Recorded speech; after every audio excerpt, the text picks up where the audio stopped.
في واحدة من أغرب القصص الكروية وأكثرها إلهام، شق روبرتو لويز نجم شامروك روفرز طريقه إلى تشكيلة منتخب الكافير بطريقة غير متوقعة إطلاقاً عبر اللينكدين.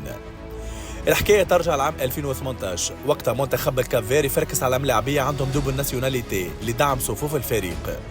المدرب وقتها هو روي أغواس قرر استخدام وسيلة مختلفة للتواصل مع الملاعبية المحتملين، وبعث رسالة إلى لوبيز عبر منصة لينكدين.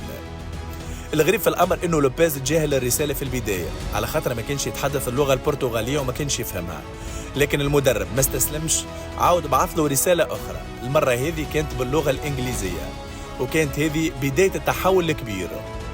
منذ التواصل البسيط هذا أصبح لوبيز عنصر لا غنى عنه في صفوف منتخب الكافير. لعب 42 مقابلة دولية وساهم في كتابة فصل جديد في مسيرته الكروية. وانتي سبب لينكدين ولا لا؟ لعل يكون سبب باش يغير لك حياتك في مجالك.